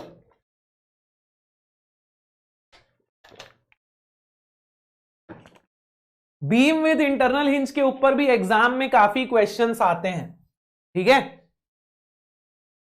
तो हम लोगों ने काफी सारे केसेस देख लिए। देखो, आपको एग्जाम में ऐसा पूरा पूरा डायग्राम बनाने के ऊपर क्वेश्चन नहीं आएगा, आपको ऑब्जेक्टिव टाइप क्वेश्चन आएगा। लेकिन अगर आप पूरा पूरा डायग्राम बनाने की प्रैक्टिस करोगे तभी आप इन सारे कॉन्सेप्ट्स को डिड्यूस कर पाओगे। जैसे अगर मैं आपको सिर्फ टुकड़ों टुकड़ों में ये सवाल बनाने के लिए देता तो आप ना ये पूरे कॉन्सेप्ट्स को जोड़ नहीं पाते कि क्या क्या हो रहा है। लेकिन अब जब आपने इस पूरे बीम का एसएफडी बीएमडी बना लिया पूरा पूरा, तो आपको कई सारी चीजें समझ में आई यहां पर, है ना। कैसे कैसे लोड चेंज हो रहा है, कैसे कैसे एसएफडी बन रहा है, कैसे कैसे बीएमडी बन रहा है, बहुत सारे कॉन्सेप्ट्स आपके क्लियर हुए, है कि नहीं। तो इसीलिए मैंने आपको पूरे पूरे डायग्राम्स बनवाए हैं ताकि आपके कॉन्सेप्ट्स बिल्ड हो। आपको मैं सीधे ऑब्जेक्टिव क्वेश्चन सॉल्व कराऊंगा ना, आपके कॉन्सेप्ट्स बिल्ड नहीं हो पाएंगे, आप रिलेट नहीं कर पाओगे टॉपिक्स को, पॉइंट्स को, ठीक है। चलिए, तो कैंटिलीवर बीम में हम लोगों ने डिफरेंट केसेस कर लिए हैं। अब आते हैं सिंपली सपोर्टेड बीम्स में। अब सिंपली सपोर्टेड बीम्स में आपको लेफ्ट और राइट दोनों जगह रिएक्शन देखने को मिलेंगे। तो यहां बिना रिएक्शन निकाले आप एसएफडी बीएमडी नहीं बना पाओगे। क्लियर है ये बात? यहां बिना रिएक्शंस निकाले आप एसएफडी बीएमडी नहीं बना पाओगे। तो हम पहले रिएक्शंस निकालना सीख लें क्या? हम पहले रिएक्शंस निकालना सीख लें क्या? थोड़ा प्रैक्टिस कर लेते हैं। वैसे तो आपको रिएक्शंस निकालना आता है, आपने इंजीनियरिंग मैकेनिक्स में भी सवाल बनाए होंगे, है ना। लेकिन जिन लोगों ने इंजीनियरिंग मैकेनिक्स नहीं पढ़ा है या फिर भूल गए हैं या प्रैक्टिस नहीं है, तो उनको मैं दोबारा से रिवाइज करा दूंगा ताकि आपको रिएक्शंस निकालना, क्योंकि देखो रिएक्शन जब तक निकालना नहीं आया तब तक एसएफडी बीएमडी तो बनेगा ही नहीं। तो पहले रिएक्शन निकालना तो पता हो। तो चलिए सबसे पहले रिएक्शंस निकालने की प्रैक्टिस कर लेते हैं। ओके, चलो, find the support reactions in this beam. अच्छा, ये ना फोर्स नहीं है, कुछ लोग क्या बोलते हैं ये इंक्लाइंड फोर्स लगा दिया है सर ने। यूडीएल की वैल्यू दिखाने के लिए ये एरो बना है, ठीक है ना। अगर आपको कंफ्यूजन हो रहा है तो मैं इसको हटा देता हूं। तो ये यूडीएल की वैल्यू दिखाने के लिए एरो बना था कि ये 3 किलो न्यूटन पर मीटर का यूडीएल लग रहा है, ठीक है। चलो, अब मुझे यहां ये बताना, आपको कहीं पे भी कोई हॉरिजॉन्टल फोर्स दिख रहा है? कहीं पे भी कोई हॉरिजॉन्टल फोर्स दिख रहा है क्या? कहीं पे भी कोई हॉरिजॉन्टल फोर्स दिख रहा है? नहीं। तो इसका मतलब यहां जो हिंज जॉइंट है, यहां पर जो पिन सपोर्ट लगा हुआ है, यहां पे भी हॉरिजॉन्टल रिएक्शन आएगा क्या? भले वो पिन सपोर्ट है लेकिन वहां हॉरिजॉन्टल रिएक्शन आएगा? नहीं आएगा। हॉरिजॉन्टल रिएक्शन तब आएगा जब आपको कोई दूसरा हॉरिजॉन्टल फोर्स मिलेगा, बट हॉरिजॉन्टल फोर्स है ही नहीं तो यहां हॉरिजॉन्टल रिएक्शन नहीं आएगा। We will only get a vertical reaction at A and a vertical reaction at F. इसको हम नाम दे देते हैं आर ए, इसको हम नाम दे देते हैं आर एफ। अब आर ए और आर एफ निकालना है तो हमारे पास दो इक्विलिब्रियम इक्वेशन होनी चाहिए। एक हो गई summation of F Y equal to 0 और एक हो गई summation of m equal to 0। Okay, Raj पूछ रहे हैं मैक्सिमम बेंडिंग मोमेंट कहां था। अरे मेरे भाई, देख के भी नहीं समझ में आ रहा है क्या? मैक्सिमम किधर मिल रहा है यार, बताओ। आप इसको मैक्सिमम बोलोगे क्या? ये मैक्सिमम है ना यार, इसमें पूछने की क्या बात है। ये 20 है, ये 120 है, तो मैक्सिमम कौन सा हुआ? 120 हुआ ना। ये लोकल मैक्सिमा है, ये अपने इलाके का शेर है, ये लोकल मैक्सिमा है 20। बट अगर मैं पूरे बीम की बात करूं तो 120 kilo newton meter is the maximum bending moment. ठीक है, चलो। तो सबसे पहले मैं क्या करता हूं, मैं एफ पे मोमेंट ले लेता हूं। एफ पे मोमेंट लूंगा तो मेरे को आर ए की वैल्यू मिल जाएगी। ओके, एफ पे मोमेंट ले लो। Net moment at F equal to 0। तो आर ए का मोमेंट कितना हो जाएगा दोस्त? आर ए इंटू 3 और 1 4, 3 7, 3 10 और 1 11। ठीक है, तो आर ए का मोमेंट तो क्लॉकवाइज था, पॉजिटिव हो गया। 5 किलो न्यूटन का मोमेंट एंटी क्लॉकवाइज है, नेगेटिव हो जाएगा। तो ये हो जाएगा -5 इंटू, यहां से यहां तक का डिस्टेंस कितना हो गया? ये 12 होगा क्या? 3 1 4 4 8 3 11 1 12। Yes, 5 into 9। देन ये यूडीएल का मोमेंट कितना हो जाएगा? तो यूडीएल का फोर्स कितना हो गया? 3 इंटू 4। और यूडीएल के सेंटर से यहां तक का डिस्टेंस, एफ तक का डिस्टेंस कितना हो गया? 2 मीटर प्लस 3 मीटर, 5 मीटर और 1 मीटर, 6 मीटर। फिर ये 10 किलो न्यूटन का मोमेंट -10 इंटू 1।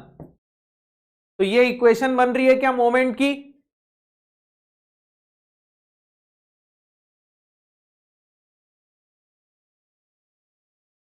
तो यहां से आपको आर ए की वैल्यू मिल जाएगी।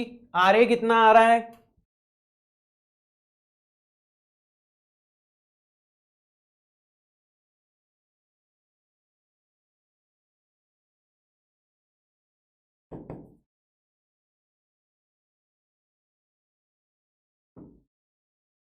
$10.58 किलो न्यूटन आ रहा है क्या? यस। अब यहां summation of F Y equal to 0 लगाएंगे तो क्या आएगा? Net force in Y direction equal to 0। तो आर ए और आर एफ जो है वो अपवर्ड है, बाकी सब डाउनवर्ड है। तो ये ऐसा हो जाएगा, R A plus R F equal to 5 plus 3 into 4 plus 10।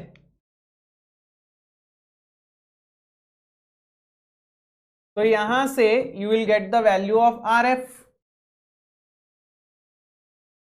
27 minus 10.58, 16.42 kilo Newton.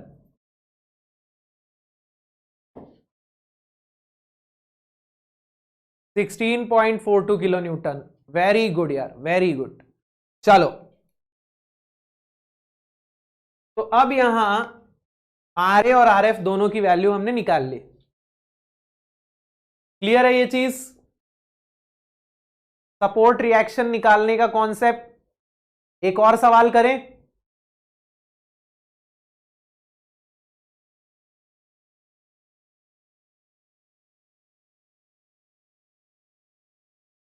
एक और सवाल कर ले। चलो एक और सवाल कर लेते हैं। चलो ये वाला सवाल बनाओ।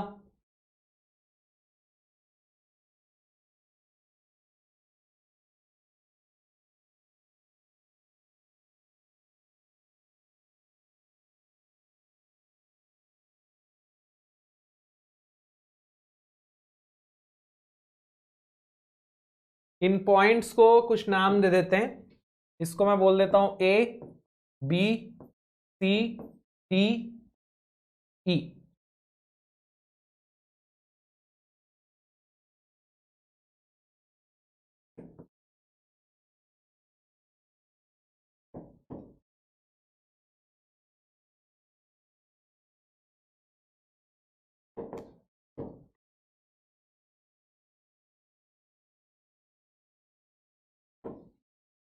तो अगेन ई पे मोमेंट की इक्वेशन बना लो और आर ए निकाल लो फटाफट से।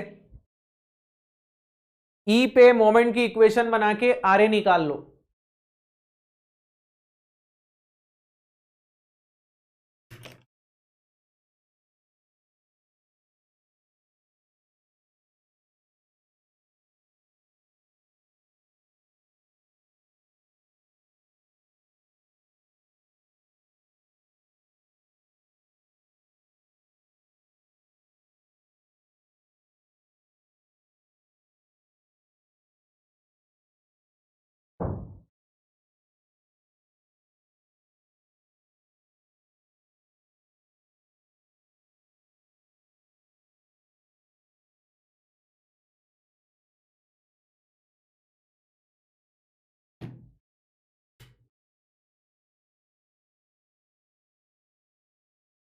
अगर मैं ई पे मोमेंट लूं, आर ए का मोमेंट क्लॉकवाइज है, तो ये हो जाएगा R A multiplied by 1 4 meter. ठीक है, 10 किलो न्यूटन मीटर भी क्लॉकवाइज ही है, तो इसको मैं लिखूंगा +10। आर ए का मोमेंट भी क्लॉकवाइज है और ये भी क्लॉकवाइज ही लग रहा है कपल, तो +10। अब ये जो 10 किलो न्यूटन है ये एंटी क्लॉकवाइज मोमेंट लगा रहा है, तो -10 × 2 है ना, और ये भी एक एंटी क्लॉकवाइज मोमेंट है, तो ये हो जाएगा -5 = 0। तो यहां से आपको आर ए की वैल्यू मिल जाएगी, कितनी मिल रही है? 25 - 10, 15 / 4, 3.75 किलो न्यूटन, है ना। 3.75 किलो न्यूटन आ रहा है आर ए। वेरी गुड यार, 3.75 किलो न्यूटन। इसके बाद मैं समेशन ऑफ Fy = 0 कर देता हूं। नेट फोर्स इन y डायरेक्शन = 0। अब यहां आपको y डायरेक्शन में टोटल कितना फोर्स मिल रहा है? Ra + Re अपवर्ड मिल रहा है और 10 किलो न्यूटन डाउनवर्ड मिल रहा है। ये जो कपल लग रहा है इसको मत गिन लेना, ये फोर्स नहीं है मेरे भाई, ये कपल है, ठीक है ना। तो आपको नेट फोर्स डाउनवर्ड डायरेक्शन में खाली 10 किलो न्यूटन मिल रहा है, तो 10 - 3.75 ये आ रहा है 6.25 किलो न्यूटन।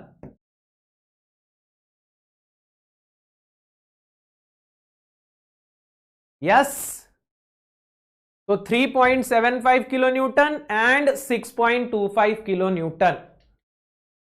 तो इस तरीके से we will calculate the reactions and then उसके बाद we are going to solve, we are going to draw the SFD and BMD. ठीक है, तो एक ब्रेक ले लें, उसके बाद देखें shear force and bending moment diagrams of simply supported beam और ओवरहैंग बीम का भी बनाएंगे। सिंपली सपोर्टेड एंड ओवरहैंग दोनों का बनाएंगे। ठीक है, चलिए एक ब्रेक ले लेते हैं। तो अभी बज रहे हैं 1:45, 3 बजे से स्टार्ट करेंगे नेक्स्ट लेक्चर। 3 बजे से स्टार्ट करेंगे नेक्स्ट लेक्चर और उसमें simply supported and overhang beam दोनों के एसएफडी बीएमडी बनाएंगे। ठीक है, चलिए शार्प 3 PM। चलिए तो एक ब्रेक ले लीजिए, एक छोटा सा पावर नैप ले लीजिए बढ़िया आराम से, और उसके बाद we will start at 3 PM। Okay, चलो बाय बाय बाय बाय।